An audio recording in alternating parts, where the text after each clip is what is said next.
আজ আমরা দেখতে চলেছি 2025 সালে রিলিজ হওয়া একটি অসাধারণ মুভি, যার নাম হলো বিয়ন্ড দ্য ওয়াস্টল্যান্ড। এটি মূলত একটি জম্বি সার্ভাইভাল মুভি, যেটা মাত্র কয়েকদিন আগে রিলিজ হয়েছে।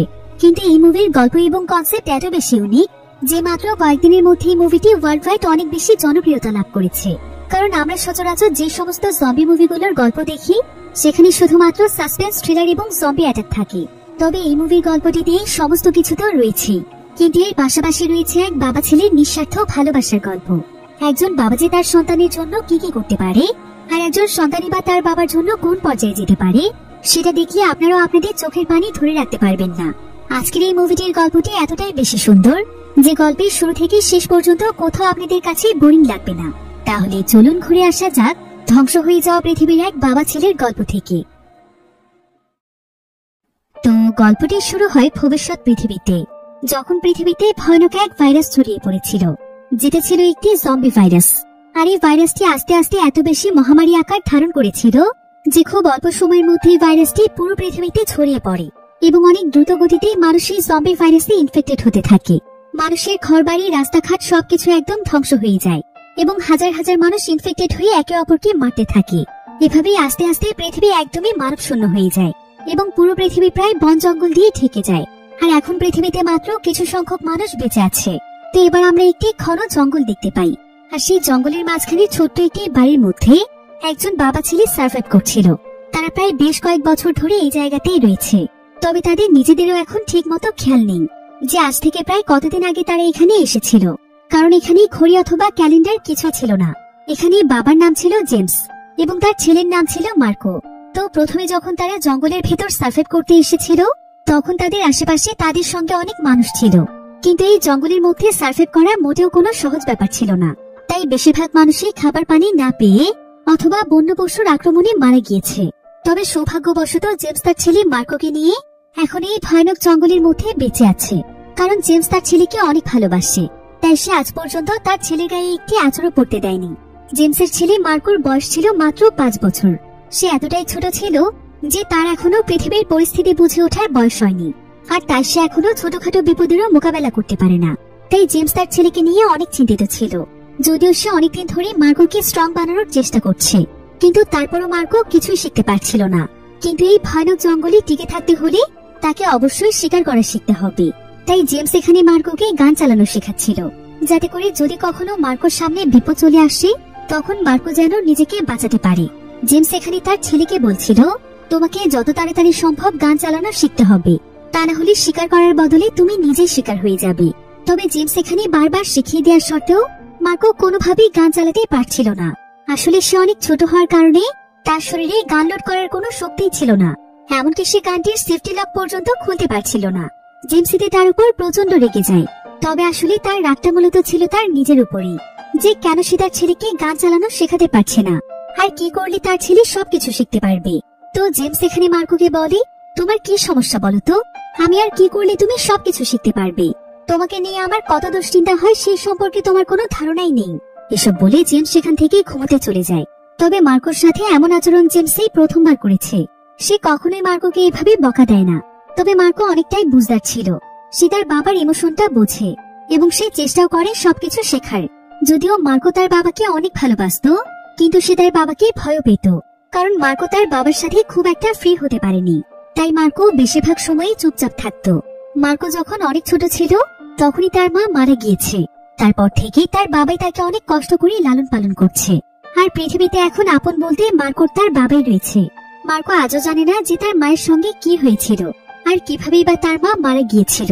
তো জেমস আবার প্রতিনিয়ত তার ছেলেকে মোটিভেট করার জন্য তাকে খুব সুন্দর একটি গল্প শোনাতো। সে তাকে বলতো, জানো মার্কো, আমরা যে জঙ্গলটিতে রয়েছি, এই জঙ্গলে একসময় একটা পরী থাকতো, আর সেই পরীটা বাচ্চাদেরকে অনেক ভালোবাসতো এবং বাচ্চারাও তাকে অনেক পছন্দ করত। কিন্তু একদিন হঠাৎ করে সেই পরীটা কোথাও গায়েব হয়ে যায়। কেউ তাকে আর কোথাও খুঁজে পায় না। আর তারপর থেকে জম্বিরা আমাদের পুরো পৃথিবী একদম দখল করে নিয়েছে এবং অনেক মানুষকে মেরে ফেলেছে। আর যেদিন কেউ সেই পরীটাকে খুঁজে বের করতে পারবে, সেদিনই পৃথিবী আবারও আগের মতো হয়ে যাবে, সমস্ত জম্বিরা গায়েব হয়ে যাবে। কিন্তু সেই পরীটাকে খুঁজে বের করার মোটেও কোনো সহজ কথা নয়। তবে বলা হয়ে থাকে যে একদিন একটা সাহসী ছেলে আসবে, যার ভেতরে থাকবে অনেক শক্তি, আর সেই একমাত্র সেই পরীটাকে খুঁজে বের করতে পারবে এবং পৃথিবীকে জম্বিদের হাত থেকে রক্ষা করবে। আর সেই ছেলেটির নাম কি হবে জানো? সেই ছেলেটির নাম হবে মার্কো। এই গল্প শোনার পর থেকে মার্কো সবসময় মনে মনে চিন্তা করত যে সে হয়তো সেই সাহসী ছেলে যে কিনা সেই পরীটাকে খুঁজে বের করে পৃথিবীকে জম্বিদের হাত থেকে রক্ষা করবে, যেটা অনেকটা ইংরেজি বর্ণমালার এম এর মতো দেখতে। তাই মার্কো প্রায় সময় সেই চিহ্নটিকে দেখে মনে মনে চিন্তা করত যে তার বাবা হয়তো এই চিহ্নটি দেখেই তার নাম মার্কো রেখেছে। তবে এই চিহ্নটির পেছনে একটি গল্প রয়েছে যেটা আমরা সামনে জানতে পারবো। মার্কোর একটা স্বপ্ন আছে, সে পুরো পৃথিবীতে ভ্রমণ করতে চায়, কিন্তু তার তো পৃথিবী ভ্রমণ দূরের কথা, বরং সে আজ পর্যন্ত জম্বি কেমন হয় সেটাই দেখেনি, কারণ তার বাবা তাকে এতটাই আগলে রেখেছে। এমনকি তারা এখন যে জায়গাটিতে থাকছে সেখানকার আশেপাশেও জেমস একটি এরিয়া বানিয়ে রেখেছে, যেটার বাইরে সে আজ পর্যন্ত মার্কোকে কখনোই যেতে দেয়নি। কারণ যদি কখনো জঙ্গলের মাঝখানে জম্বিরা চলে আসে তখন মার্কোর অনেক বড় বিপদ হয়ে যাবে, আর জেমস তো মার্কোকে ছাড়া বাঁচতেই পারবে না। কিন্তু যখনই জেমস তার এবং তার ছেলের জন্য খাবার পানি জোগাড় করতে যায় অথবা শিকার করতে যায়, তখন মার্কো লুকিয়ে লুকিয়ে জঙ্গলের মাঝখানে চলে আসে এবং সে আশেপাশে সবকিছু ঘুরে ঘুরে দেখতে থাকে, ঠিক যেমনটা তার স্বপ্ন। তো এইভাবেই আজকে যখন মার্কো জঙ্গলের মধ্যে ঘোরাঘুরি করছিল তখন কিছু দূর আসার পর সে সেখানে পরিত্যক্ত একটি ভ্যান দেখতে পায়। মার্কোর ইন্টারেস্ট জাগে যে ভ্যানটির মধ্যে কি আছে সেটা দেখার জন্য, তাই সে তখন কোনো কিছু চিন্তা না করে সেই ভ্যানটির কাছে চলে যায় এবং সে দেখতে পায় যে ভ্যানটির মধ্যে অনেক খেলনা রয়েছে। এতে তো সে অনেক খুশি হয়ে যায় আর সে দ্রুত ভ্যানটির ভেতরে গিয়ে খেলনাগুলো নিতে শুরু করে। কিন্তু ঠিক তখনই সে সেখানে একটি শব্দ পায়, এতে সে কিছুটা ভয় পেয়ে যায়। কিন্তু দেখা যায় যে সেখানে তার মতো একটি ছেলে রয়েছে। ছেলেটি জানায় যে তার নাম হচ্ছে নিক এবং সেই ভ্যানটির মধ্যে তার মায়ের সঙ্গে থাকে। নিক আসলে একটি স্পেশাল চাইল্ড ছিল, তার ডাউন সিনড্রোম নামক একটি রোগ রয়েছে। তবে সে মার্কোর চাইতে বয়সে কিছুটা বড় ছিল, কিন্তু বুদ্ধিতে সে মার্কোর চাইতে অনেক ছোট, তাই সে মার্কোকে দেখে অনেক ভয় পাচ্ছিল। কিন্তু মার্কো তখন নিজেই তার সঙ্গে গল্প করে এবং কিছুক্ষণের মধ্যে সে নিকের সঙ্গে অনেক ফ্রি হয়ে যায়। আর নিকা এতদিন পর একজন বাচ্চাকে পেয়ে অনেক খুশি হয়ে যায়। এরপর সে তার কিছু খেলনা সহ মার্কোকে নিয়ে বাইরে চলে যায় এবং সে মার্কোর সঙ্গে খেলা করতে চায়।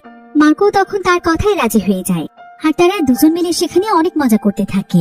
মার্কো এখানে একজন সঙ্গী পেয়ে অনেক খুশি ছিল, কারণ তার বাবার পরে নিকি ছিল তার প্রথম বন্ধু। এরপর নিক এখানে মার্কোকে একটি খেলনা উপহার দেয়, যাতে করে বাড়িতে যাওয়ার পরও তার কথা তার মনে থাকে। মার্কো তখন তাকে ধন্যবাদ জানিয়ে তাড়াতাড়ি করে তার বাড়ির দিকে ফিরতে শুরু করে, কারণ তার বাবা কাজ শেষ করে চলে আসলে যদি তাকে না দেখতে পায় তাহলে সে তার উপর অনেক রেগে যাবে। এরপর মার্কো যখন তার বাড়ির দিকে যাচ্ছিল ঠিক তখনই সে জঙ্গলের মাঝখানে একজন মহিলাকে দেখতে পায়, যে কিনা একটি বন্দুক তাক করেছিল। মার্কো এতে অনেক ভয় পেয়ে যায়। সে ভাবছিল মহিলাটি তাকে মেরে ফেলবে, কিন্তু দেখা যায় যে মহিলাটি ছিল নিকের মা, আর সেও জঙ্গলে শিকার করতে এসেছে। তাই সেখানে মার্কোকে বলে, তুমি কি ভয় পাচ্ছ নাকি? আমি তোমার মায়ের মতো, আমি তোমার কোনো ক্ষতি করব না। এই বলে সে মার্কোকে অনেকগুলো বেরি খেতে দেয়। এরপর মার্কো সেই বেরিগুলো নিয়ে দ্রুত তার বাড়িতে ফিরে আসে, কিন্তু তার বাবা তার আগেই বাড়িতে পৌঁছে গিয়েছিল। তাই সে মার্কোকে বাহিরে দেখতে পেয়ে অনেক রেগে যায় এবং সে তাকে বলে, তুমি কি জানো তোমাকে আমি কত সময় ধরে খুঁজে বেড়াচ্ছি? তোমাকে বারবার বলেছিলাম ঘরের ভেতরে থাকতে, কিন্তু তারপরে তুমি আমার কোনো কথাই শুনছো না। যদি বাহিরে তোমার কিছু হয়ে যায়, এরপর থেকে যদি আমি তোমাকে এমনটা করতে দেখেছি তাহলে আমার চাইতে খারাপ আর কেউ হবে না। আমি শিকার করতে গেলে তুমি বাড়ির ভেতরেই থাকবে। মার্কো এতে ভীষণ ভয় পেয়ে যায় আর সে মাথা নিচু করে তার বাবার কাছে ক্ষমা চায়। তবে মার্কোর আজকে ভীষণ মন খারাপ ছিল, কারণ নিকের মাকে দেখার পর থেকে তার আর কিছুই ভালো লাগছে না। মার্কোর তার নিজের মায়ের কথা মনে পড়ছিল, কারণ নিকের মা তো অন্য কারো মা। তারপরও সে তাকে কত ভালোবেসেছে, কত আদর করেছে, তাহলে নিজের মা না জানি তার সন্তানকে কতটা ভালোবাসে। এসব ভেবেই মার্কোর তার মায়ের কথা অনেক মনে পড়ছিল। মার্কো চিন্তা করছিল যে তার মা এখন কোথায় আছে আর তার মা তাকে ছেড়ে কোথায় বা চলে গিয়েছে। যদি তার বাবার মতো আজ তার মাও তার সঙ্গে থাকতো তাহলে তার জীবনটা হয়তো অন্যরকম হতে পারত। আসলে একা একা থাকতে মার্কোর একদমই ভালো লাগে না, তাই তার বাবা চলে যাওয়ার পর সে লুকিয়ে লুকিয়ে বাইরে চলে আসে। আর তার বাবাকে তো খাবার জোগাড় করতে অনেক দূরে দূরে যেতে হয়, সেখানে মার্কোকে নিয়ে যাওয়াটা অনেক বিপজ্জনক। তবে জেমস যখনই তার ছেলেকে রেখে খাবার জোগাড় করতে যেত, মার্কো তখনই নিকের মায়ের কাছে চলে যেত, কারণ নিকের মা তাকে অনেক ভালোবাসতো। এভাবেই নিক এবং তার মায়ের সঙ্গে মার্কোর অনেক ভালো সম্পর্ক হয়ে যায়। আর সেদিন রাতের বেলা মার্কো যখন তার বাবার সঙ্গে খাবার খাচ্ছিল তখন সে প্রথমবারের মতো তার বাবাকে নিজে থেকে একটি প্রশ্ন করে। সে তার বাবাকে জিজ্ঞাসা করে, আচ্ছা বাবা, আমার মা কোথায়? আমার মা কি এখনো বেঁচে আছে? কিন্তু জেমস তার কথার কোনো উত্তরই দেয় না, বরং সেটাকে খাবার খেতে বলে। এবার পরের দিন মার্কোর বাবা জেমস যখন জঙ্গলে খাবার জোগাড় করতে যায় তখন মার্কো তাদের বাড়ির সামনের একটি জায়গাতে চলে আসে আর সে একটি জায়গা থেকে নিকের দেয়া খেলনাটি বের করে ফেলে। সে আসলে এই খেলনাটিকে লুকিয়ে রেখেছিল, কারণ তার বাবা এটা দেখলে তাকে নানা ধরনের প্রশ্ন করবে এবং জানতে চাইবে যে সে কার সাথে মিশছে। তো মার্কো এবার এখানে একা একা বসে খেলতে থাকে এবং সে তার বাবার জন্য সেখানে অপেক্ষা করতে থাকে। কিন্তু এইভাবে দেখতে দেখতেই প্রায় কয়েক ঘন্টার সময় পার হয়ে যায়। তবে জেমস এখনো ফিরছিল না, আর জেমস ফিরতে কখনোই এতটা দেরি করে না। তাই মার্কোর তার বাবার জন্য অনেক চিন্তা হচ্ছিল। সে ভাবছিল যে তার বাবার আবার কিছু হয়ে যায়নি তো। তাই সে নিজেই তখন তার বাবাকে খুঁজতে চলে যায়। তবে অনেক সময় যাবৎ খোঁজাখুঁজি করেও সে তার বাবাকে কোথাও পাচ্ছিল না। কিন্তু আরো কিছুটা দূরে আসার পর সে তার বাবার আওয়াজ শুনতে পায়। এরপর যখন সে একটু সামনের দিকে এগিয়ে যায়, তখন সে অনেক ভয়ানক একটি দৃশ্য দেখতে পায়। সে দেখতে পায় যে নিকের মা আহত অবস্থায় আছে এবং সে জেমসের কাছে সাহায্য চাইছে। কিন্তু সে এখানে তাকে সাহায্য না করে উল্টো গুলি করে দেয়, ফলে নিকের মা সেখানেই মারা যায়। এই দৃশ্য দেখে মার্কো অনেক ভয় পেয়ে যায়। সে তো তার নিজের চোখকেই বিশ্বাস করতে পারছিল না যে তার বাবা এমন একটা জঘন্য কাজ করতে পারে। মার্কো তখন ভয় পেয়ে সেখান থেকে দৌড়ে পালিয়ে আসে। এই ঘটনা মার্কোর মনে অনেক বড় একটি প্রভাব ফেলেছিল। সেদিনের পর থেকে সে একদম চুপচাপ হয়ে যায়। সে তার বাবার সঙ্গেও আর কোনো কথা বলে না। সে তো কখনো কল্পনাও করতে পারেনি যে তার বাবা এতটা নির্দয় প্রকৃতির মানুষ। তাছাড়া নিকের মা তাকে এতটাই আদর করেছিল যে তার মৃত্যু মার্কোকে অনেক কষ্ট দিচ্ছিল। তো মার্কোর বাবা বাড়িতে ফিরে আসার পরও মার্কো তার বাবাকে বুঝতেই দেয় না যে সে সমস্ত ঘটনা দেখে ফেলেছিল, বরং সে চুপচাপ তার বিছানায় শুয়ে থাকে। আর জেমস আজকে নিজের উপরে অনেক রাগান্বিত ছিল, কারণ সে একজন মানুষকে হত্যা করে ফেলেছে। তাই সে প্রচন্ড রাগে এবং ক্ষোভে অনেক জোরে জোরে চিৎকার করছিল। মার্কো এতে অনেক ভয় পেয়ে যায়। তাই সে তার কানের মধ্যে একটি হেডফোন লাগিয়ে রাখে, কিন্তু তারপরও তার বাবার চিৎকারের আওয়াজ তার কানে আসছিল। তাই মার্কোর এখন তার বাবাকে অনেক ভয় লাগছিল। তো এরপর মার্কো সেখান থেকে একটু সাইডে চলে আসে এবং সেখানে তাদের অনেক পুরনো একটি ক্যামেরা দেখতে পায়, যেটা অনেকদিন ধরে এখানেই পড়ে আছে। কিন্তু কোনোদিন সেই ক্যামেরাটিকে খুলে দেখেনি। আর আজকে তার ভয় একটু দূর করার জন্য সে ক্যামেরাটি অন করে দেখতে শুরু করে। ক্যামেরাটির ভেতর অনেকগুলো ভিডিও ফুটেজ ছিল। ভিডিওর এই পর্যায়ে আপনাদেরকে সবচাইতে বিশ্বস্ত একটি বুকমেকার অ্যাপের সঙ্গে পরিচয় করিয়ে দিতে চাই, যার অফিসিয়াল পার্টনার হচ্ছে সিরিয়া এবং পিএসজি। 22 মার্চ থেকে শুরু হয়েছে আইপিএল, আর অনেকেই এই ম্যাচগুলোর উপর প্রেডিক্ট করে গেম জিতছে। এই অ্যাপে আপনি সমস্ত লাইভ ম্যাচের ফলাফল এবং লাইভ ম্যাচ দেখতে পারবেন, এমনকি আপনি স্কোরও অনুমান করতে পারেন। সেই সাথে এখানে বিএমডব্লিউ গাড়ি, আইফোন, ল্যাপটপ এবং আরো অনেক নগদ পুরস্কার জেতার সুযোগ রয়েছে। আর জেতা টাকা আপনি চাইলে বিকাশ, রকেট, নগদ, ব্যাংক এবং অন্যান্য সহজ পদ্ধতির মাধ্যমে খুব সহজেই তুলে নিতে পারেন। এখানে রয়েছে ক্র্যাশ গেমের মতো আরো অনেক মজার গেম, যেখানে বিমান যত উপরে উঠবে আপনি তত বেশি নগদ পুরস্কার জিতবেন। এটি প্রায় সকলেরই প্রিয় একটি গেম।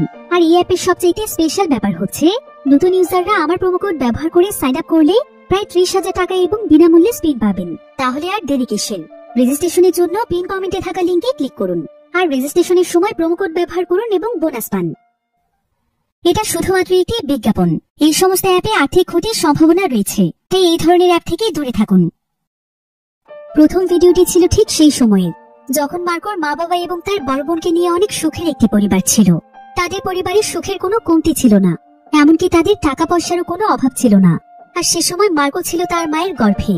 ভিডিওটিতে মার্কো দেখতে পায় যে তার মা বাবা একে অপরের সঙ্গে অনেক হ্যাপি আছে এবং তারা এখানে মার্কোকে উদ্দেশ্য করে অনেক কথা বলছে যে ভবিষ্যতে মার্কোকে তারা একজন ভালো মানুষ হিসেবে দেখতে চায়। আর মার্কোকে একটু ছুঁয়ে দেখার জন্য তারা দুজন কতটা এক্সাইটেড। এসব বলতে বলতেই মার্কোর মা বাবা অনেক এনজয় করছিল। কিন্তু ঠিক তখনই ভিডিওটি চেঞ্জ হয়ে আরেকটি ভিডিও চালু হয়, যেখানে মার্কোর মা মার্কোকে উদ্দেশ্য করে এই ভিডিওটি করেছিল। আর মার্কোর মাকে দেখে মনে হচ্ছিল যে তাকে হয়তো কেউ ধাওয়া করছে, অর্থাৎ কারো হাত থেকে সে বাঁচার চেষ্টা করছে। তো সেখানে মার্কোকে উদ্দেশ্য করে বলে, তুমি আমাকে ক্ষমা করে দিও বাবা, আমি সারা জীবন তোমার পাশে থাকতে চেয়েছিলাম, কিন্তু পরিস্থিতি এখন এমন এক পর্যায়ে চলে এসেছে যে আমি আর তোমার কাছে থাকতে পারলাম না বাবা, আমাদের দুজনকে আলাদা হয়ে যেতে হলো। আমি জানি না তুমি বড় হয়ে আমার এই ভিডিওটি দেখবে কিনা, কিন্তু আমার বিশ্বাস তুমি দেখবে। যদি দেখে থাকো তাহলে একটা কথা সবসময় মনে রেখো, যে মা তোমাকে অনেক ভালোবাসে। মায়ের দোয়া এবং ভালোবাসা সবসময় তোমার সাথেই থাকবে। পারলে আমাকে ক্ষমা করে দিও। মার্কোর মা এখানে আরো কিছু বলতেই যাচ্ছিল, কিন্তু এখানে এই ভিডিওটি কাট হয়ে যায়। মার্কো এই ভিডিওটি দেখে আরো অনেক ভয় পেয়ে যায় যে তার বাবা আবার নিকের মায়ের মতো তার মাকেও মেরে ফেলেনি তো। তার বাবা হয়তো তার সামনে ভালো মানুষ হয়ে থাকছে, কিন্তু সে ভেতরে ভেতরে অনেক খারাপ একজন মানুষ। এমনকি মার্কোর তো এখানে এটাও সন্দেহ হচ্ছিল যে পৃথিবীতে আসলে জম্বি ভাইরাস বলে কিছু আছে কিনা। যদি তার বাবার মানসিক কোনো সমস্যা থাকে, হতে পারে জম্বি তার বাবার শুধুমাত্র একটি কল্পনা, কারণ আজ পর্যন্ত সে তো কোনো জম্বি দেখেনি। মার্কোর এখন তার নিজের বাবাকে অনেক ভয় লাগছিল, তাই সেদিন সারা রাত তার মার্কো ঘুমোয় না। বরং সে তার বাবার ঘুমিয়ে পড়ার অপেক্ষা করতে থাকে। আর যখন তার বাবা একদম গভীর ঘুমে মগ্ন হয়ে যায় তখন সে একটি ব্যাগের মধ্যে কিছু জিনিসপত্র গুছিয়ে নেয় এবং সে তার বাবাকে বাড়ির ভেতর লক করে সে বাইরে চলে আসে, কারণ তার কাছে মনে হচ্ছিল যে তার বাবা তাকেও মেরে ফেলবে। তাই মার্কো প্রথমে দ্রুত নিকের কাছে আসে। সে নিকদের ভ্যানে নক করলে নিক ভ্যানের দরজা খুলে দেয়। এরপর মার্কো ভেতরে এসে নিককে বলে যে সে যেন তাড়াতাড়ি তার প্রয়োজনীয় জিনিসপত্রগুলো গুছিয়ে নেয় এবং তাকে তার সঙ্গে চলতে বলে, কারণ এখানে অনেক বড় বিপদ রয়েছে। কিন্তু নিক এখানে তার মাকেও তাদের সঙ্গে করে নিয়ে যেতে চাইছিল, কারণ সে এখনো জানতোই না যে তার মায়ের সঙ্গে আসলে কি হয়েছে। মার্কো তখন নিককে বাইরে নিয়ে এসে বলে, আমি তোমাকে এখন একটি কথা বলবো, তুমি দয়া করে কষ্ট পেও না, ঠিক আছে? তোমার মা আর কখনোই ফিরে আসবে না। আমার বাবা তোমার মাকে হত্যা করে ফেলেছে, এর জন্য আমি তোমার কাছে অনেক লজ্জিত। আমি জানি না আমার বাবার কি হয়েছে, ইদানিং সে অনেক নির্দয় হয়ে উঠেছে, তাই আমি তোমাকে নিয়ে পালিয়ে যেতে চাইছি। আমাদের দুজনকে যেভাবেই হোক বাঁচতে হবে। জানি যে মা ছাড়া আমাদের এই জার্নিটা খুব একটা সহজ হবে না, কিন্তু আমরা যে কোনো বিপদে আপদে দুজন দুজনের পাশে থাকবো। কিন্তু দয়া করে তুমি আমাকে ক্ষমা করে দাও, আমার বাবার জন্য তুমি তোমার মাকে হারিয়েছো। কিন্তু নিকটা এই সমস্ত ব্যাপারে তেমন কোনো কিছুই বুঝতো না, তবে সে বুঝতে পারছিল যে মার্কো তার জন্য অনেক কষ্ট পাচ্ছে। তাই সে মার্কোকে জানায় যে মার্কোর প্রতি তার কোনো অভিযোগ নেই। এই বলে সে মার্কোকে জড়িয়ে ধরে। মার্কো এতে অনেক খুশি হয়ে যায়, কারণ এই প্রথমবার বাহিরের কোনো মানুষ তাকে এতটা স্নেহ যত্নে জড়িয়ে ধরেছে। এরপর মার্কো তখন তাকে নিয়ে সামনের দিকে এগিয়ে যেতে শুরু করে। তাদের দুজনের পক্ষে যতটুকু সম্ভব তারা পায়ে হেঁটেই পথ পাড়ি দিচ্ছিল। কিন্তু জঙ্গলের মাঝখানের একটি জায়গাতে এসে মার্কো নিককে থামতে বলে, কারণ সে অনেক দূর থেকে কিছু একটা আওয়াজ শুনতে পেয়েছিল। আর এতগুলো বছর মার্কো যেহেতু তার বাবার সঙ্গে এই জঙ্গলের মধ্যে কাটিয়েছে, তাই সে সার্ভাইভ করার ব্যাপারে অনেক কিছুই জানতো, যে কোথায় কিভাবে বিপদ সংকেত খুঁজে বের করতে হবে। মার্কো নিকে একজন বড় ভাইয়ের মতো এসব বিষয় সম্পর্কে বলছিল এবং সে নিকে নিয়ে অনেক সাবধানে সামনের দিকে এগিয়ে যাচ্ছিল।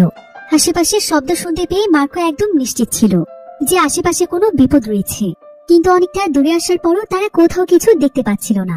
তাদের কাছে মনে হচ্ছিল যে কিছু একটা তাদের পিছু করছে, কিন্তু সেটা তাদের সামনে আসছিল না। তাই মার্কো তখন দ্রুত নিককে নিয়ে জোরে জোরে চলতে শুরু করে। আর কিছু দূর যাওয়ার পর তারা সেখানে পুরনো একটি গাড়ি দেখতে পায়। মার্কো তখন নিককে নিয়ে তাড়াতাড়ি সেই গাড়িতে উঠে পড়ে এবং সে দ্রুত গাড়িটির দরজা লক করে ফেলে আর অপেক্ষা করতে থাকে যে আশেপাশে কি আছে সেটা দেখার জন্য। এবার কিছুক্ষণের মধ্যেই দেখা যায় যে সেখানে একে করে প্রচুর পরিমাণে জম্বি চলে এসেছে, আর তারা মার্কোদের পুরো গাড়িটি একদম ঘিরে ফেলেছে এবং জম্বিগুলো একসঙ্গে গাড়ির গ্লাস ভেঙে ফেলার চেষ্টা করছে। মার্কো এবং নিকিতে ভীষণ ভয় পেয়ে যায়। মার্কো তার জীবনে এই প্রথমবার জম্বিদেরকে দেখছে, অর্থাৎ তার বাবা আসলে সঠিকই ছিল যে পৃথিবীতে সত্যি সত্যি জম্বি ভাইরাস রয়েছে। অন্যদিকে আমরা জেমসকে দেখতে পাই। হঠাৎ করে জেমসের ঘুম ভেঙে যায়, কিন্তু জেমস তার আশেপাশে কোথাও তার ছেলে মার্কোকে দেখতে পাচ্ছিল না, তাই সে একদম অস্থির হয়ে পড়ে। তবে মার্কো বের হওয়ার আগে তার হাত হ্যান্ডকাপ দিয়ে সেখানে বেঁধে দিয়েছিল। জেমস বুঝতে পারছিল না যে তার সঙ্গে এমনটা কি করেছে। সে ভাবছিল যে কেউ হয়তো তাদের বাড়িতে হামলা করে তার ছেলে মার্কোকে নিয়ে গিয়েছে। তাই জেমস তখন কোনো মতে দ্রুত তার হ্যান্ডকাপ খুলে ফেলে আর সে তার বন্দুক নিয়ে দ্রুত তার ছেলেকে খুঁজতে বেরিয়ে পড়ে। জেমস একদম পাগলের মতো সমস্ত জায়গাতে মার্কোকে খুঁজতে থাকে, এমনকি সে হাঁটতে হাঁটতে নিকদের সেই গাড়িটিতেও চলে আসে। আর এখানে এসে সেই গাড়ির ভেতর মার্কোর কিছু জিনিস দেখতে পায়। এতে সে বুঝতে পারে যে মার্কো হয়তো নিকের সঙ্গে রয়েছে। অন্যদিকে নিক এবং মার্কোর গাড়িটি জম্বিরা একদম ভেঙে ফেলছিল। তারা দুজন বুঝতে পারছিল না যে তারা কি করবে। এভাবেই যখন তাদের জানালা একদম ভেঙে যাচ্ছিল, ঠিক তখনই কেউ একজন এক এক করে জম্বিগুলোকে মেরে ফেলে এবং তাদের গাড়ির দরজা খুলে ফেলে। এটা আর কেউ নয় বরং জেমসই ছিল। মার্কো তার বাবাকে দেখতে পেয়েও অনেকটাই ভয় পেয়ে যায়। তবে জেমস তখন তাড়াতাড়ি করে তার ছেলেকে বাইরে নিয়ে আসে এবং প্রথমেই সে তার পুরো শরীর চেক করে যে মার্কো আবার ইনফেক্টেড হয়ে যায়নি তো। কিন্তু মার্কোর শরীরে কোনো দাগই ছিল না। জেমস যেন এতে তার মনে অনেকটাই স্বস্তি ফিরে পায়। তাই মার্কো তার সঙ্গে যেতে না চাইলেও সে তাকে টেনে নিয়ে যাচ্ছিল। তবে এমন সময় জেমস কারের ভেতরে নিককে দেখতে পায়। নিক এখানে কোনো কিছুই বলছিল না, সে শুধুমাত্র তার দিকে তাকিয়েছিল। নিক ভাবছিল যে জেমস হয়তো তাকেও তার সঙ্গে করে নিয়ে যাবে, কিন্তু জেমস এখানে তাকে না নিয়ে উল্টো গাড়ির দরজা বন্ধ করে দেয়, কারণ তার কাছে তার ছেলে মার্কোর সুরক্ষা আগে ছিল। এরপর সে মার্কোকে দ্রুত সে জায়গা থেকে টেনে নিয়ে যেতে থাকে, কারণ যে কোনো সময় এখানে জম্বি চলে আসতে পারে। তবে মার্কো এখানে নিকের জন্য চিৎকার করে কাঁদছিল। সে কোনোভাবেই তার বাবার সঙ্গে যেতে চাইছিল না। আর এক পর্যায়ে মার্কো তার বাবার উপর প্রচন্ড রেগে যায়, আর সে অনেক জোরে তার বাবার কাছ থেকে তার হাত ছাড়িয়ে নেয় এবং সে প্রথমবারের মতো তার বাবাকে চিৎকার করে বলে, তুমি কেন আমাকে জোর করে নিয়ে যাচ্ছ? আমি তোমার মতো নিষ্ঠুর মানুষের সঙ্গে থাকতে চাই না। প্রথমে তুমি নিকের মাকে মেরে ফেলেছ। নিকের মা তোমার কাছে সাহায্য চাইছিল, কিন্তু সেটা না করে তুমি তাকে গুলি করে মেরে ফেলেছ। আর এখন তুমি নিককেও বিপদের মধ্যে ফেলে চলে এলে। নিক অনেক অসহায় একটি ছেলে। এই পৃথিবীতে নিকের কেউ নেই। ওর মাই ছিল ওর একমাত্র আপনজন, কিন্তু তুমি ওর কাছ থেকে সবকিছু কেড়ে নিয়েছো। এমনকি আমি এটাও জানি যে তুমি আমার মাকেও মেরে ফেলেছো। তাই তো আমি মায়ের ব্যাপারে কিছু জানতে চাইলে তুমি রেগে যাও। অনেক ভালো হতো যদি মায়ের সাথে সাথে তুমি আমাকেও মেরে ফেলতে। তবে এই জায়গাটি যেহেতু একদমই সুরক্ষিত ছিল না, তাই জেমস কোনো কথা না বাড়িয়ে মার্কোকে নিয়ে যেতে চাইছিল। কিন্তু ঠিক এমন সময় জেমস আশেপাশে জম্বিদের আওয়াজ শুনতে পায়। তাই জেমস তখন মার্কোকে জোর করে একটি গাছের পেছনে নিয়ে আসে এবং সে তাকে সেখানে বসিয়ে দিয়ে বলে, আমি তোমাকে সবকিছু খুলে বলবো, তুমি শুধুমাত্র আমার কথা শোনো। এখান থেকে কোথাও যেও না, আমি এক্ষুনি ফিরে আসবো। এই বলে জেমস তার বন্দুক নিয়ে সামনের দিকে চলে যায় এবং সে দেখতে পায় সেখানে অনেকগুলো জম্বি চলে এসেছে। আসলে জম্বি ভাইরাস প্রথমে শহরের দিকে ছড়িয়ে পড়েছিল, তাই শহরে এখনো অনেক জম্বি রয়েছে। আর এই জম্বিগুলো মূলত শহর থেকে এদিকে আসছে। তো মার্কো তখন তার বন্দুক দিয়ে এক এক করে জম্বিগুলোকে মারতে থাকে। অন্যদিকে জেমসের মানা করার সত্ত্বেও মার্কো তার পেছনে পেছনে চলে আসে আর সে একটি গাছের পেছনে লুকিয়ে তার বাবাকে দেখতে থাকে। সে দেখতে পায় জেমস জম্বিগুলোকে মারতে মারতে সেই গাড়িটির দিকে এগিয়ে যাচ্ছে যেখানে নিক রয়েছে, অর্থাৎ সে নিককে বাঁচাতে যাচ্ছে। জেমস আসলে প্রথমে মার্কোকে একটি সুরক্ষিত জায়গায় রাখতে চাইছিল, এরপর নিককে বাঁচাতে চাইছিল। আর ততক্ষণ নিকের সুরক্ষার জন্য সে গাড়ির দরজা বন্ধ করে দিয়েছিল। তার উদ্দেশ্য খারাপ ছিল না। মার্কো এখানে এই বিষয়টি অনেকটাই বুঝতে পারে। কিন্তু ঠিক তখনই মার্কো তার পেছনে একটি আওয়াজ শুনে তাকিয়ে দেখতে পায় যে তার কাছে একটি জম্বি চলে এসেছে আর তার বাবা এখন তার কাছ থেকে অনেকটাই দূরে ছিল। মার্কো এতে ভীষণ ভয় পেয়ে যায়। দেখতে দেখতে জম্বিটি মার্কোর অনেক কাছে চলে আসে, তাই মার্কোর সেখান থেকে পালানোর মতো আর কোনো রাস্তা ছিল না।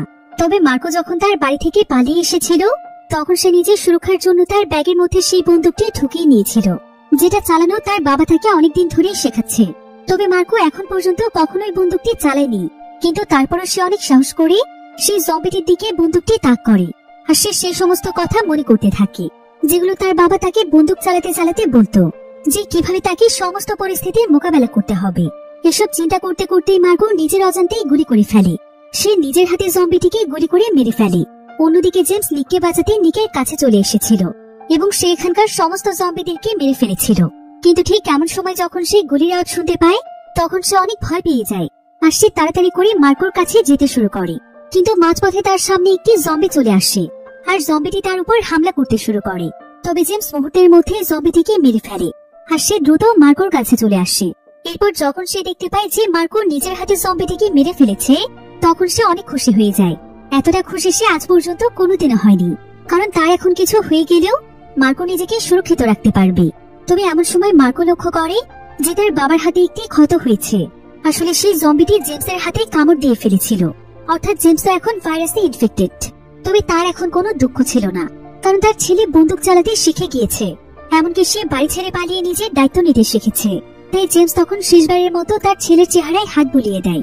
এরপর সে একটি শক্ত গাছের ডালের কাছে চলে যায় আর তার হাতে তার ছেলে মার্কো যেই হ্যান্ডকাপটি লাগিয়েছিল সেটা এখনো ছিল। জেমস তখন সেই হ্যান্ডকাপটি গাছের একটি ডালের সঙ্গে লাগিয়ে দেয়, কারণ খুবই অল্প সময়ের মধ্যে সে জম্বিতে পরিণত হয়ে যাবে, তখন যাতে সে তার ছেলের কোনো ক্ষতি করতে না পারে। এরপর মার্কো তার বাবার পরিস্থিতি দেখতে পেয়ে তার বাবার কাছে আসে আর জেমস তখন মার্কোকে বলে, তুমি আমার উপর অনেক রেগে আছো। আমি আসলে এমন পরিস্থিতি কখনো কল্পনাও করতে পারিনি। আমি আমার জীবনটাকে আমার পরিবারের সাথে অন্যভাবে কল্পনা করেছি। পৃথিবীতে আমার তুমি ছাড়া আর কেউ নেই। কিন্তু তুমি জানো, ছোটবেলা থেকে আমি তোমাকে অনেক ভালোবাসি। শত কষ্ট হওয়ার সত্ত্বেও আমি তোমাকে কোলে পিঠে করে মানুষ করেছি। তোমাকে সমস্ত পরিস্থিতিতে রক্ষা করার চেষ্টা করেছি, কারণ তুমি আমার জীবনের সবকিছু। তবে এটা ঠিক যে আমি একজন বাবা হয়ে মায়ের অভাব পূরণ করতে পারবো না, আর তোমার সঙ্গে সেটাই হয়েছে। তুমি তোমার মায়ের কথা ভেবেছো, এর পেছনে আমিও দায়ী, কারণ আমি কখনো আমার ভালোবাসাটা প্রকাশ করতে পারিনি। আমি আসলে আমার মনের ভেতর অনেক বড় একটি কষ্ট লুকিয়ে রেখেছি, যেটা আজও আমাকে কুড়ে কুড়ে খাচ্ছে। তুমি সবসময় জানতে চাইতে না যে তোমার মায়ের কি হয়েছে? তাহলে শোনো, তোমার মাকে আমি নিজের হাতে মেরে ফেলেছি। আমি আসলে মারতে বাধ্য হয়েছি। পৃথিবীতে যখন ভাইরাস ছড়িয়ে পড়েছিল তখন সবার প্রথমে তোমার বড় বোন ইনফেক্টেড হয়ে যায়, আর তারপর ইনফেক্টেড হয়ে যায় তোমার মা। আর তুমি তখন একদমই ছোট ছিলে। তোমার মা তখন তোমার উপরে আক্রমণ করতে যাচ্ছিল। তখন আমার না চাইতেও আমার ভালোবাসার মানুষকে মারতে হয়েছে। এটা যে কত বড় একটা কষ্ট সেটা যার সঙ্গে ঘটেছে সে বোঝে। আর এসব বিষয় চিন্তা করতে করতে আমি সবসময় অনেক ডিপ্রেস ছিলাম। তাই তোমার সঙ্গে হয়তো আমি খুব একটা ভালো আচরণ করতে পারিনি। আর নিকের মাকেও আমি ঠিক সে কারণেই মেরেছিলাম, যে কারণে তোমার মাকে মেরেছি। নিকের মাও জম্বিদের দ্বারা ইনফেক্টেড হয়ে গিয়েছিল, তাই তাকে যদি আমি বাঁচিয়ে রাখতাম এতে তোমার এবং নিকেরই বিপদ হতো। তারপরও হয়তো আমি তোমাকে অনেক কষ্ট দিয়ে ফেলেছি, তুমি পারলে আমাকে মাফ করে দিও বাবা। এসব বলতে বলতে নিকের হাত পা একদম অবশ হয়ে আসছিল। সে আর নিজেকে কন্ট্রোল করতে পারছিল না। আর বাবার এমন পরিস্থিতি দেখে মার্কোর অনেক খারাপ লাগছিল। মার্কো তখন তার বাবার সঙ্গে থেকেই তাকে সাহায্য করতে চায়, কিন্তু তার বাবা তাকে সেখান থেকে চলে যেতে বলে এবং সে তাকে প্রমিস করতে বলে যে যা কিছু হয়ে যাক তাকে বেঁচে থাকতে হবে এবং নিককে নিয়ে সাবধানে কোনো সুরক্ষিত ক্যাম্পে পৌঁছতে হবে। মার্কো যদি নিজেকে বাঁচিয়ে রাখতে পারে তবে জেমসের সমস্ত কষ্ট সার্থক হবে। এসব বলে সে মার্কোকে দ্রুত এখান থেকে চলে যেতে বলছিল। তবে মার্কোর এখানে তার বাবার জন্য অনেক কষ্ট হচ্ছিল এবং তার বারবার মনে হচ্ছিল যে সে নিজের অজান্তেই তার বাবাকে কতটা কষ্ট দিয়ে ফেলেছে। এদিকে তার বাবা চিৎকার করে করে তাকে পেছনে তাকাতে নিষেধ করছিল। তাই মার্কো আর পেছনে ঘুরে তাকায় না, বরং সে নিকের কাছে চলে যায়। আর সে নিকের হাতটি শক্ত করে চেপে ধরে তাকে নিয়ে সামনের দিকে এগিয়ে যেতে শুরু করে। কিন্তু কিছু দূর যাওয়ার পর সে একটি গুলির আওয়াজ শুনতে পায়। এতে সে বুঝতে পারে যে তার বাবা নিজেকে শেষ করে দিয়েছে। যদিও মার্কোর অনেক কষ্ট হচ্ছিল, কিন্তু সে এখন তার বাবার কথা মতো নিজেকে বাঁচিয়ে রাখতে চায়। আর এখন তার এবং নিকের পৃথিবীতে আর কেউই ছিল না। তাই মার্কো তখন নিকের সমস্ত দায়িত্ব পালন করার সিদ্ধান্ত নেয়। তারা দুজন মিলে হাঁটতে হাঁটতে অনেক দূরে চলে আসে আর দেখতে দেখতে চারিপাশটা একদম অন্ধকার হয়ে যায়। তাই মার্কো তখন নিককে নিয়ে অনেক বড় একটি গাছের নিচে আশ্রয় নেয়, যাতে করে কোনো জম্বি তাদেরকে দেখতে না পায়। মার্কো তার সঙ্গে করে একটি গল্পের বই নিয়ে এসেছিল, যেটা তার বাবা তাকে প্রায় সময় পড়ে শোনাতো। মার্কো নিককে অনেক গল্প শোনায়, এমনকি সে তার বাবার বলা সেই গল্পটিও তাকে বলে, যেখানে তার বাবা তাকে বলেছিল যে একদিন পৃথিবীতে এমন একটি ছেলের জন্ম হবে যে কিনা পৃথিবীকে জম্বিদের হাত থেকে রক্ষা করবে, এবং সেই ছেলেটির নাম হচ্ছে মার্কো। মার্কো তখন নিককে বলে, তুমি কোনো চিন্তা করো না নিক, দেখে নিও একদিন সত্যি সত্যি সব ঠিক হয়ে যাবে। তো এভাবেই তারা তাদের সারা রাত পার করে দেয়। আর সকাল হলে তারা আবারও চলতে শুরু করে। এভাবেই পথ চলতে চলতে আরো অনেক সময় পার হয়ে যায়। আর যখন তাদের ক্ষুধা পায় তখন তারা বিভিন্ন গাছপালা থেকে ফল খায় এবং সারাদিন হাঁটতে হাঁটতে সন্ধ্যাবেলা একটি সুরক্ষিত জায়গাতে আশ্রয় নেয়। এবার পরের দিন সকালবেলা তারা হাঁটতে হাঁটতে জঙ্গল থেকে বেরিয়ে আসে এবং তারা অনেক দূরে একজন ব্যক্তিকে বসে থাকতে দেখতে পায়। তারা তখন পরিস্থিতি বোঝার জন্য আস্তে আস্তে সেই ব্যক্তির দিকে এগিয়ে যায়। এই ব্যক্তি অনেকটাই বয়স্ক ছিল আর তাকে দেখে মনে হচ্ছিল যে সে অনেক ক্লান্ত হয়ে গিয়েছে। তারপরও মার্কো সাহস করে নিককে নিয়ে সেই ব্যক্তির কাছে যায় এবং তার কাছে তারা কিছু খাবার খেতে চায়, কারণ আজকে তারা কোনো খাবারই জোগাড় করতে পারেনি। তাই তাদের ভীষণ খিদে পেয়েছিল। আর সেই ব্যক্তির এখানে তাদের দুজনকে দেখে অনেক মায়া হয়। সে তাদের দুজনকে তার কাছে ডেকে নেয়। তবে এমন সময় মার্কো দেখতে পায় যে এখানকার একটি জায়গাতে অনেকগুলো জম্বিকে বন্দী করে রাখা হয়েছে আর জম্বিগুলো বের হয়ে আসার জন্য ছটফট করছে। মার্কো এবং নিক এতে অনেকটাই ভয় পেয়ে যায়। তবে সেই ব্যক্তি তখন তাকে জানায় যে এরা সবাই হচ্ছে তার পরিবারের সদস্য। জম্বি হওয়ার পরেও তাদেরকে সে কোনোভাবেই হারাতে চায় না, তাই সে তাদেরকে তার কাছে বন্দী করে রেখেছে। আর তাদেরকে বাঁচিয়ে রাখার জন্য সে নিজেই তাদেরকে খাবার জোগাড় করে এনে দেয়। এই জম্বিগুলোর মধ্যে তার বাচ্চারাও রয়েছে। সে এভাবে করে অন্তত তার বাচ্চাগুলোকে প্রতিদিন দেখতে পায়। এটাই এখন তার জীবনের সবচাইতে বড় প্রশান্তি। আর মার্কো এবং নিককে দেখেও লোকটি তার সন্তানদের কথাই মনে পড়ছিল। তাই সে তাদের দুজনকে অনেকগুলো খাবার এনে দেয়, যাতে করে তারা পেট ভরে খেতে পারে। তো খাবার খেতে খেতে মার্কো এখানে সেই লোকটির কাছে জানতে চায়, আচ্ছা আঙ্কেল, আপনি তাদেরকে এইভাবে করে কতদিন বন্দী রাখবেন? লোকটি তখন বলে, সারা জীবন রাখবো, কারণ তারাই আমার সবচাইতে আপন মানুষ।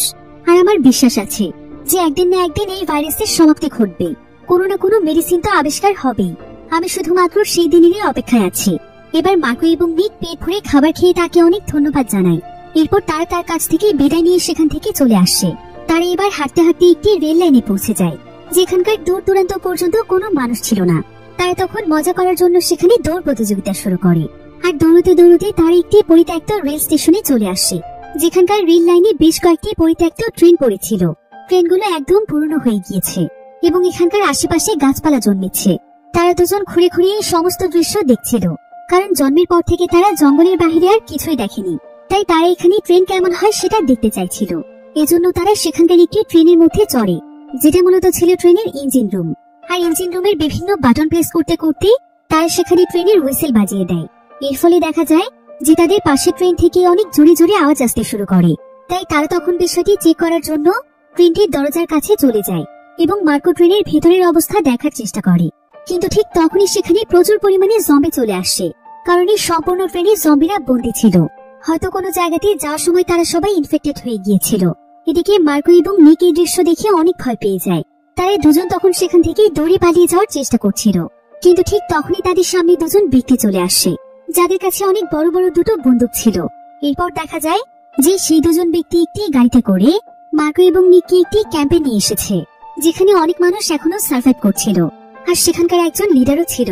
সে অনেকটা খ্রিস্টানদের ফাদারের মতো ছিল। সে তার ধর্মে অনেক বিশ্বাসী। তো সে যখন এখানে নিককে দেখতে পায়, তখন নিককে তার কাছে একদম নিষ্পাপ মনে হয়। আর তার যেহেতু ডাউন সিনড্রোম নামক একটি রোগ ছিল, তাই তার চেহারা অন্যদের চাইতে আলাদা ছিল। এজন্য সেই লিডার ভাবছিল যে নিক হয়তো কোনো এঞ্জেল, যে কিনা তাদেরকে রক্ষা করতে এসেছে। তাই সে নিককে এঞ্জেল মনে করে তার কাছে সাহায্য চাইছিল, এবং প্রতিনিয়ত তার কাছে সাহায্য চাওয়ার জন্য সে নিককে তার কাছে রেখে দেয়। আর মার্কোকে সে সেখানকার বেসমেন্টের মধ্যে বন্দি করে ফেলে, কারণ তার কাছে মার্কোকে অশুভ মনে হচ্ছিল। তবে মার্কো তো বুঝতেই পারছিল না যে তাদের সঙ্গে কি হচ্ছে, তাই সে মন খারাপ করে সেখানে চুপচাপ বসে থাকে। অন্যদিকে সেই লিডার নিকের কাছে এই ভাইরাস থেকে বাঁচার উপায় জানতে চাইছিল, কিন্তু নিক যখন কোনো কথা বলছিল না, তখন সেই লিডার ডেভিড নামক একজন ব্যক্তিকে অর্ডার দেয় যে সে যেন আজ রাতে মার্কোকে মেরে ফেলে। কারণ সে ভাবছিল যে মার্কো যেহেতু অশুভ একটি ছেলে, তাই হয়তো এই এঞ্জেল এখনো কথা বলছে না। তো লিডারের কথা মতো ডেভিড তখন সেদিন রাতে মার্কোর কাছে যায়, কিন্তু সে মার্কোকে মারতে পারে না, বরং সে উল্টো মার্কোকে জানায় যে যত তাড়াতাড়ি সম্ভব সে যেন এখান থেকে অনেক দূরে পালিয়ে যায়। এই বলে সে মার্কোকে সেখান থেকে বের করে দেয়। কিন্তু মার্কো কিছুটা দূরে গিয়েই বসে থাকে, আর সুযোগ পেয়ে সে কোনো মতে ক্যাম্পের ভেতরে চলে যায়। এরপর সে নিকের মুখ চেপে ধরে তাকে চুপ থাকতে বলে, এবং সে কোনো মতে নিককে নিয়ে সেখান থেকে দৌড়ে পালিয়ে যায়। আর পরের দিন সকালবেলা লিডার যখন এটা জানতে পারে, তখন সে জেনে যায় যে এই কাজটি ডেভিড করেছে। ডেভিডই মার্কোকে এখান থেকে পালানোর রাস্তা দেখিয়ে দিয়েছে, তাই সে এখানে ডেভিডকে গুলি করে মেরে ফেলে। অন্যদিকে মার্কো নিককে নিয়ে দৌড়তে দৌড়তে অনেক দূরে চলে আসে, আর তারা অনেক পুরনো একটি বিল্ডিং এর কাছে এসে থামে। এরপর নিক এখানে মার্কোকে বলে যে তার অনেক বেশি পিপাসা পেয়েছে, তাই মার্কো তখন নিককে সেখানে দাঁড়াতে বলে, এবং সে সেই পুরনো বিল্ডিংটির ভেতর চলে যায় পানি খোঁজার জন্য। বিল্ডিংটি অনেক বড় ছিল, তাই পানি খুঁজতে মার্কোর অনেক সময় লাগছিল। তবে বেশ কয়েকটি ফ্লোর উপরে যাওয়ার পর সে একটি পানির বোতল খুঁজে পায়, যেখানে অনেকটা পানি ছিল। এমনকি সে সেখানে একটি জামা এবং এক জোড়া জুতো খুঁজে পায়। মার্কো তখন তার পুরনো পোশাকগুলো চেঞ্জ করে ফেলে, কারণ পোশাকগুলো অনেক নোংরা হয়ে গিয়েছিল। এরপর মার্কো পানি নিয়ে নিকের কাছে ফিরছিল, কিন্তু এমন সময় সে উপরের ফ্লোর থেকে নিচে তাকিয়ে দেখতে পায় যে তাদেরকে খুঁজতে খুঁজতে সে লিডার এখানে পৌঁছে গিয়েছে, আর সে তার সঙ্গীদেরকে নিয়ে নিককে ঘিরে ফেলেছে, এবং সে এখানে নিককে বন্দুক দিয়ে ভয় দেখাচ্ছিল, যাতে করে নিক তার সঙ্গে ফিরে যায়। মার্কো বুঝতে পারছিল না যে সে নিককে বাঁচানোর জন্য কি করবে, কিন্তু ঠিক এমন সময় সেখানে একটি ড্রোন চলে আসে, এবং কিছুক্ষণের মধ্যে সে লিডার এবং তার সঙ্গীদেরকে দূর থেকে শুট করে কেউ মেরে ফেলে। অন্যদিকে মার্কো দৌড়তে দৌড়তে নিকের কাছে আসছিল। এরপর সে আড়াল থেকে দেখছিল যে আশেপাশে কেউ আছে কিনা। এমন সময় সে সেখানে দুজন সোলজারকে দেখতে পায়। যদিও নিক তেমন কিছুই বুঝতো না, কিন্তু সে ইশারা দিয়ে মার্কোকে এখনো দূরে থাকতে বলে, কারণ তার কাছে মনে হচ্ছিল যে সোলজাররা তার কোনো ক্ষতি করতে পারে। এদিকে সোলজাররা চারিপাশে চেক করে দেখছিল যে আশেপাশে আরো কোনো সার্ভাইভার্সরা আছে কিনা। একজন সোলজার এখানে নিকের সামনেই দাঁড়িয়েছিল, আর এমন সময় নিক সেখানে একটি বন্দুক খুঁজে পায়। এরপর সে সেই বন্দুকটি হাতে নিয়ে সোলজারের দিকে তাক করে, এবং সে তার সঙ্গে বন্দুক নিয়ে মজা করতে চাইছিল। কিন্তু এমন সময় সেই সোলজার অনেক ভয় পেয়ে যায়, এবং সে নিজেই কোনো কিছু বুঝে ওঠার আগেই তাকে গুলি করে দেয়। এতে নিক সেখানেই মারা যায়। আর সেই সোলজার এখানে অনেক বেশি গিল্টি ফিল করছিল যে এক মুহূর্তের মধ্যে তার দ্বারা এটা কি কাজ হয়ে গেল। তো সোলজাররা তখন সেখান থেকে চলে যায়। অন্যদিকে নিকের মৃত্যুতে মার্কো অনেক ভেঙে পড়েছিল। পৃথিবীতে তো তার মা বাবা কেউ ছিল না, আর এখন তার প্রিয় বন্ধুটাকেও মানুষ মেরে ফেলেছে। মার্কো এখানে খুব ভালোভাবেই বুঝতে পারে যে কেন তার বাবা সবসময় তাকে লুকিয়ে রাখতো, কেন তাকে বাইরে বের হতে দিত না। কারণ বাইরের পৃথিবীটা অনেক খারাপ, পৃথিবীর মানুষ অনেক স্বার্থপর। এসব ভাবতে ভাবতেই মার্কো একা একাই রাস্তা দিয়ে হাঁটছিল। সে বুঝতে পারছিল না যে এখন সে কি করবে, আর সে কোথায় বা যাবে। নিজের অজান্তেই সে মাইলের পর মাইল রাস্তা পাড়ি দিচ্ছিল, আর সে তার বাবার বলা সেই গল্পটির কথা চিন্তা করছিল যে একদিন মার্কো নামক সেই ছেলে হারিয়ে যাওয়া পরীটিকে খুঁজে বের করবে এবং জম্বিদের থেকে পৃথিবীকে রক্ষা করবে। কিন্তু মার্কো তো কোথাও কোনো পরী দেখতেই পাচ্ছিল না, এজন্য এই গল্পটিকে তার মিথ্যে মনে হচ্ছিল। তাই সে রাগ করে সেই গল্পের বইটি ছিঁড়ে ফেলে, যেটা দেখে দেখে তার বাবা তাকে গল্প শোনাতো। এবার মার্কো হাঁটতে হাঁটতে শহরের কাছে চলে আসে। সে একটি উঁচু জায়গাতে দাঁড়িয়ে পুরো শহরটিকে দেখতে পাচ্ছিল, এবং শহরের প্রত্যেকটি বিল্ডিং এ পরিত্যক্ত অবস্থায় পড়েছিল। মার্কো তখন শহরের ভেতরে চলে যায়, আর সে দেখতে পায় যে এখানকার রাস্তাঘাটও একদম পরিত্যক্ত অবস্থায় পড়ে আছে। প্রত্যেকটি জায়গাতেই অনেকগুলো করে গাড়ি ছড়িয়ে ছিটিয়ে রয়েছে, আর আশেপাশে প্রত্যেকটি জায়গাতেই রয়েছে অনেক উঁচু উঁচু বিল্ডিং। মার্কো তার জীবনে এই প্রথমবার কোনো শহর দেখছে, তাই সে আশেপাশে তাকিয়ে খুব ভালোভাবে সবকিছু দেখছিল। কিন্তু এমন সময় শহরের প্রত্যেকটি জায়গা থেকে তার কানে অনেক ভয়ানক আওয়াজ ভেসে আসছিল। কারণ শহরের মধ্যে যেহেতু জম্বি ভাইরাস ছড়িয়েছে, তাই শহরের প্রত্যেকটি আনাচে কানাচে ভয়ানক জম্বিরা ছিল। তাই মার্কো চালাকি করে একটি গাড়ির নিচে লুকিয়ে পড়ে এবং সে দেখতে পায় যে তার আশেপাশে অনেক জম্বি রয়েছে। মার্কো তখন সেখানে ততক্ষণ পর্যন্ত লুকিয়ে থাকে যতক্ষণ না সমস্ত জম্বিগুলো সেখান থেকে চলে যাচ্ছে। আর জম্বিগুলো চলে যাওয়ার পর মার্কো গাড়ির নিচ থেকে বেরিয়ে আসে এবং সে আবারও চলতে শুরু করে। মার্কোর কাছে তার মায়ের একটি ছবি ছিল আর সে তার বাবার কাছ থেকে শুনেছে যে তার এই শহরটির আশেপাশের কোথাও থাকতো। তাই তার মায়ের ছবিটির মধ্যে যে বিল্ডিংটি রয়েছে, মার্কো অনেক কষ্ট করে সেই বিল্ডিংটিকে খুঁজে বের করে ফেলে। এটাও এখন একটা পরিত্যক্ত বিল্ডিং ছিল। তারপরও মার্কো বিল্ডিংটির ভেতরে চলে যায়। পুরো বিল্ডিংটি একদম অন্ধকার ছিল, কোথাও কোনো মানুষ ছিল না। তবে হঠাৎ করে মার্কো একটি রুমের মধ্যে গিয়ে দেখতে পায় যে একটি মেয়ে সেখানকার জানালার কাছে দাঁড়িয়ে আছে। সূর্যের আলোতে তাকে ভালোভাবে দেখা যাচ্ছিল না। আর মার্কোর কাছে তার মায়ের যে ছবিটি ছিল, সেই মেয়েটিকে তার একদম তার মায়ের মতো লাগছিল। মার্কো ভাবছিল যে এটা আবার সেই বুড়িটা নয় তো, যেটার ব্যাপারে তার বাবা তাকে বলেছিল। এসব ভাবতে ভাবতে মার্কো সেই মেয়েটির কাছে এগিয়ে যায় আর সে পেছন থেকে মেয়েটিকে জড়িয়ে ধরে। তবে মেয়েটি এখানে তাকে কিছুই বলছিল না এবং তার দিকে ঘুরেও তাকাচ্ছিল না, বরং সে তার হাত দিয়ে মার্কোকে আদর করছিল। কিন্তু কিছুক্ষণ পরে সেই মেয়েটি মার্কোর হাতে কামড় দিয়ে ফেলে, কারণ আসলে এই মেয়েটি একটি জম্বি ছিল, যেটা মার্কো বুঝতে পারেনি। মার্কো এখানে অনেক ভয় পেয়ে যায় আর সেই জম্বিটি মার্কোর দিকে এগিয়ে আসতে থাকে।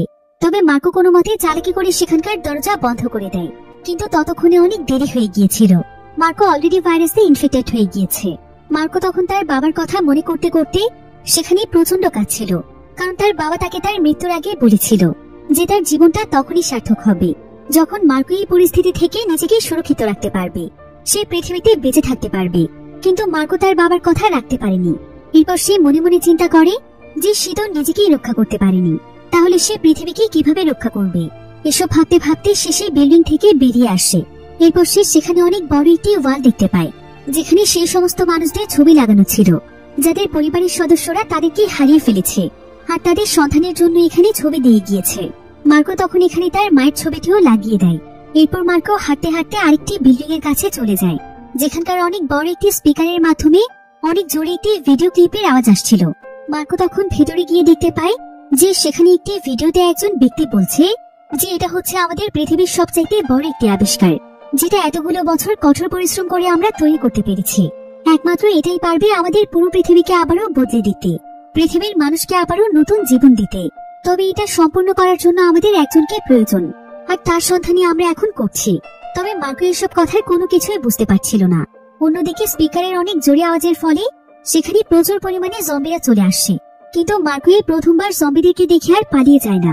তবে জম্বিদের আওয়াজ তার কাছে অনেক ভয়ানক মনে হয়, তাই সে তার কানে একটি হেডফোন পরে ফেলে এবং সে সেখানে উইশ করতে শুরু করে যে সে যেন তার বাবার বলা সেই পরীটিকে খুঁজে পায় এবং সত্যি সত্যি সে পৃথিবীর মানুষের উপকার করতে পারে।